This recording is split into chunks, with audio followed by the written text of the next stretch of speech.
ప్రభుత్వం జోహార్ తెలంగాణ మన వీరులకు, జోహార్ జోహార్, జోహార్ తెలంగాణ మన వీరులకు, జోహార్ జోహార్.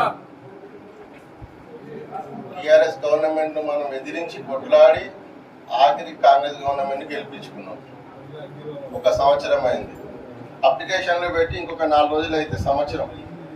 100 రోజులలో అన్ని పూర్తి చేస్తామన్నారు. అడగనోనికి అన్ని ఇస్తుండ్రు, పిలిచి అడిగినోనికి అడగనోనికి. నిజంగా తెలంగాణ కోసం పోరాడి అమరనాయన కుటుంబాలు ఏమైనా తెలియదు.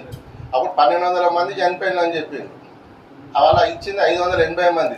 మిగతా మంది కోసం పట్టించుకున్న సోయున్న నాదుడే లేదు ఇక్కడ. మనం గొప్పగా చెప్పుకున్న ఒక ఉద్యమ నాయకుడే ఉంది. ఆయన ఏం మాట్లాడతాడు ఇప్పుడైతే? ఆయన ఎందుకు మాట్లాడతాడో కూడా ఆయన సమాధానం చెప్పాల్సిన అవసరం ఉన్నది. ఎందుకంటే అందరు 50 ఏళ్ళు దాటినాయి.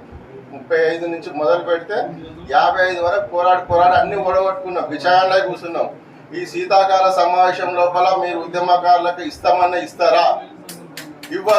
ఇవ్వకుండా కనీసం మాకు భిక్షం ఎత్తుకునే పర్మిషన్ అని ఇవ్వాలని ప్రభుత్వాన్ని కోరుకుంటున్నాం. భిక్షం ఎత్తుకొని ఉద్యమకారులను కాపాడుకుంటాం. అది మేము ఖచ్చితంగా భిక్షాటన చేసే పరిస్థితి వచ్చింది. ఈ శీతాకాల కనీసం ప్రకటన చేయకుంటే మేము భిక్షాటన చేసి తెలంగాణ ఉద్యమకారులను కాపాడుకుంటాం.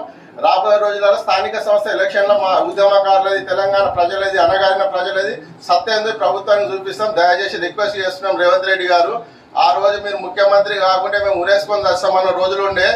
ప్రభుత్వం వచ్చిన తర్వాత మళ్ళీ మేము ముఖ్యమంత్రి అయిన తర్వాత మేము నిజంగా ఉరేసుకునే పరిస్థితి వచ్చింది. దయచేసి మమ్మల్ని గుర్తించి, ఎందుకంటే ఏరి కోరి టీఆర్ఎస్ కాదని మేము నన్ను గెలిపించుకున్నాం. మీతో కొట్లాడలేము, పోరాడలేము, ఏం చేయలేము.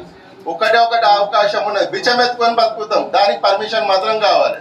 అది మాత్రం గుర్తించండి. ఈ ఉన్న శీతాకాల సమావేశం లోపల మీరు ప్రకటిస్తారని ఆశిస్తున్నాం. జై భీమ్, జై తెలంగాణ.